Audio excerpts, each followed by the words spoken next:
प्रिय बच्चों, आज हम जयशंकर प्रसाद द्वारा रचित कहानी आकाशदीप का अध्ययन करेंगे।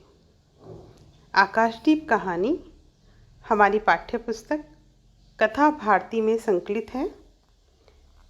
जयशंकर प्रसाद का परिचय, उनका व्यक्तित्व और कृतित्व पिछले वीडियो में विस्तार पूर्वक हमने पढ़ लिया है।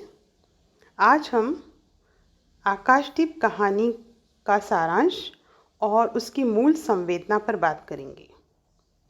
हिंदी साहित्य के प्रमुख स्तंभ, कवि, नाटककार, उपन्यासकार एवं कहानीकार जयशंकर प्रसाद मानव मन की भावनाओं को चित्रित करने में कुशल शिल्पी रहे हैं। उनके द्वारा लिखित कहानी आकाशदीप भी इस भावना से पृथक नहीं है। कहानीकार ने बड़े ही नाटकीय ढंग से भाव और अनुभूतियों को साकार बनाने का सफल प्रयास किया है।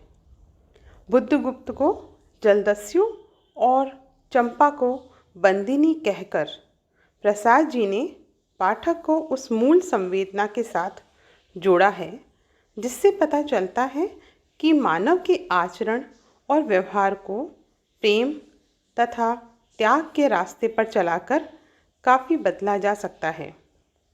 वैसे भी प्रसाद जी इतिहास और कल्पना का सुंदर समन्वय करने में सिद्धस्थ माने जाते हैं। बच्चों, कहानी का सार इस प्रकार है कि यह एक कहानी एक घटना से जुड़ी हुई है, जिसके अनुसार दिखाया गया है कि प्रेम किस प्रकार कर्म पर विजय प्राप्त कर लेता है। जलदस्यु बुद्धगुप्त को दुर्दांत बनाने में परिस्थितियों की अहम भूमिका थी, अन्यथा वह भी क्षत्रिय था। अब जलपोतों को लूटना और विरोध करने वालों की नृशंस हत्या कर देना है, यही उसका कर्म बन चुका था। चंपा अपनी माँ की मृत्यु के बाद अपने पिता के साथ पोत में ही रहने लगी, जिसका उसने बार बार उल्लेख भी किया है। एक बार जलदस्यु ने उसके पिता के जलपोत पर हमला किया। अन्य प्रहरियों के साथ उसके पिता मणिभद्र की भी हत्या हो जाती है। मणिभद्र की कुदृष्टि चंपा पर पड़ती है और वह उसे बंदी बना लेता है। उसी जहाज पर बंदी बुद्धगुप्त भी था, जो मौका लगते ही चतुराई से बंधन मुक्त हो जाते हैं। जैसे ही चंपा बुद्धगुप्त को देखती है तो समझ जाती है कि यही जलदस्यु मेरे पिता की मौत का कारण है और बुद्धगुप्त से घृणा करने लगती है। इसी बीच उनकी नाव एक सुनसान द्वीप से जा टकराती है। बुद्धगुप्त उस द्वीप का नाम चंपा द्वीप रख देता है और चंपा को समझाता है कि वह उसके पिता की मौत का कारण नहीं है। इससे चंपा के प्रेम में और वृद्धि होती है। दोनों परिणय सूत्र में बंधते हैं। बुद्धगुप्त चाहता है कि परिणय के बाद दोनों स्वदेश वापस लौटें, लेकिन चंपा इनकार कर देती है और बताती है कि वह संसार से विरक्त हो चुकी है। संसार की किसी वस्तु के प्रति उसके मन में कोई आकर्षण या लगाव नहीं है। इसी क्रम में एक दिन जब वह नीले समुद्र में जलते दीपों की परछाई और उनकी चमक देखती है तो उसे अपनी माँ की याद आ जाती है। वह बुद्धगुप्त को जलते दीपक के संबंध में बताती है कि इसमें किसी के आने की उम्मीद भरी हुई है। चंपा कहती है कि जब मेरे पिता समुद्र में जाया करते थे तो मेरी माँ ऊंचे खंभे पर दीपक जलाकर बांधा करती थी, जिससे संदेश मिलता था कि कोई घर पर इंतजार कर रहा है। इसलिए मैं भी निरंतर आकाश के छितराए तारों की चमक समुद्र जल में देखती हूँ। इन सभी उदाहरणों से स्पष्ट है कि आकाशदीप कहानी की मूल संवेदना कर्तव्य और प्रेम के द्वंद्व पर आधारित है। कहानीकार ने चंपा के व्यक्तित्व एवं आचरण में प्रेम की जो झलक दिखाई है वह कर्तव्य बोध के सम्मुख फीकी पड़ जाती है।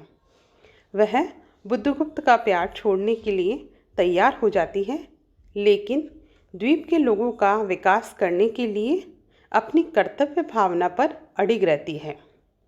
साथ ही कहानीकार प्रसाद ने द्वीप निवासियों द्वारा उसके प्रति श्रद्धा और विश्वास का भाव दिखाकर उसे उत्साहित करने का प्रयास किया है। कहानी के अंत में प्रसाद जी द्वारा कहे गए वाक्य भी कहानी के मूल संवेदना को स्पष्ट करने में सक्षम होते हैं। यह कितनी ही शताब्दियों पहले की कथा है। चंपा आजीवन उस द्वीप स्तंभ में आलोक जलाती ही रही, किंतु उसके बाद भी बहुत दिन द्वीप निवासी उस माया, ममता और स्नेह सेवा की देवी की समाधि सदृश उसकी पूजा करते थे। बच्चों, इस कहानी में जयशंकर प्रसाद ने चंपा के व्यक्तित्व को सेवाभावी नायिका के रूप में उभारा है। कहानी की नायिका चंपा मणिभद्र के नाव पर रहने वाली अनाथ बालिका है। कहानी का ये नायक बुद्धगुप्त त्रामलिप्ति का क्षत्रिय है।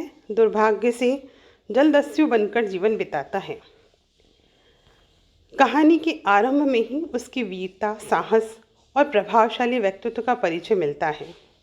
आकाशदीप प्रसाद की प्रमुख कहानियों में से एक है और हिंदी की एक भिन्न परंपरा की सशक्त सृष्टि है, जिसे प्रेमचंद की यथार्थपरक कहानियों से अलग भावपरक प्रवृत्ति कहा गया। प्रसाद की कहानियाँ उनके छायावादी कवि, व्यक्तित्व और नाटककार के समन्वित सौंदर्य की कहानियाँ हैं। आकाशदीप इस संतुलित समन्वय का एक श्रेष्ठ उदाहरण कहा जा सकता है। कथा तत्व प्रमुख न होकर भाव तत्व मुख्य है।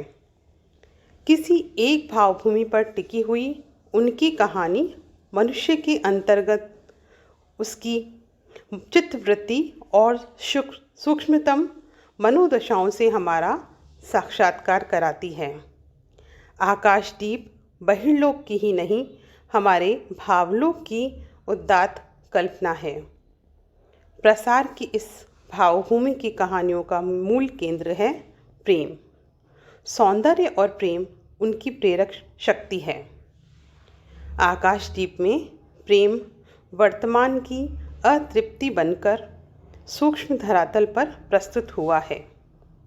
प्रेम से अधिक उसकी मूल आधार भूमि है मन का गहन अंतर्द्वंद, प्रेम और घृणा के बीच का द्वंद्व। एक प्रसंग में चंपा कहती है, मैं तुम्हें घृणा करती हूँ, फिर भी तुम्हारे लिए मर सकती हूँ। अंधेर है जलदस्यु, तुम्हें प्यार करती हूँ। कहानी इसी द्वंद्व पर टिकी हुई है। आकाशदीप यह शीर्षक भी प्रतीकात्मक है। प्रणय की ज्वाला में अंदर ही अंदर झुलसती हुई चंपा के जीवन एवं आकाशदीप में बहुत साम्यता है।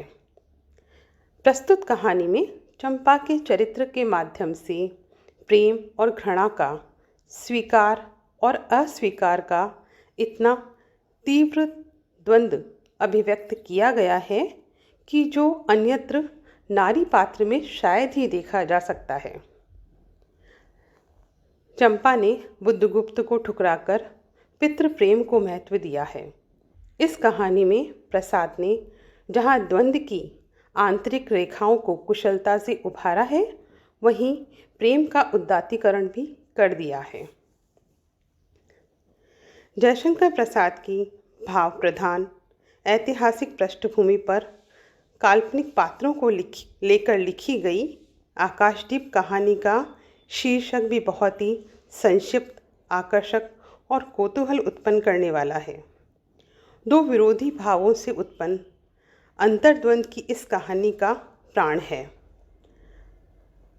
कहानी की नायिका चंपा की माता अपने पति के शीघ्र लौटने की कामना करते हुए आकाशदीप जलाया करती है। चंपा अपनी माता की स्मृति में आकाशदीप जलाती है। वह अपने प्रेमी महानाविक बुद्धगुप्त की कुशलता हेतु आकाशदीप जलाना चाहती है, किंतु अपने पिता की हत्या के लिए उसे उत्तरदायी मानकर उससे घृणा भी करती है। चंपा के हृदय में चलने वाले अंतर्द्वंद का मनोवैज्ञानिक चित्रण ही यह कहानी की आत्मा है। में चंपा का ज्वलन, तेजोमय, दृढ़, स्पष्ट व्यक्तित्व पूरी तरह से बुद्धगुप्त पर छाया हुआ लगता है। चंपा की तुलना में बुद्धगुप्त निरीह, भावुक और दुर्बल व्यक्तित्व का दिखाई देता है। जहाँ तक शिल्प का संबंध है, शिल्प प्रसाद की कहानियों में कभी प्रधान नहीं रहा है, लेकिन कहानी की भावभूमि के अनुरूप उनका शिल्प अपने आप ढल जाता है। इसी कहानी की संरचना में मुख्य सौंदर्य है इसके नाटकीय आरंभ का और संवाद कौशल का। पिता के हत्यारे का प्रतिशोध कब प्रेम में बदल जाता है, यह रचनाकार की अभूतपूर्व सफलता है। निष्कर्ष रूप में कहा जा सकता है, आकाशदीप मनोवैज्ञानिक धरातल पर लिखित दो विरोधी भावों से उत्पन्न अंतर्द्वंद की कहानी है। धन्यवाद।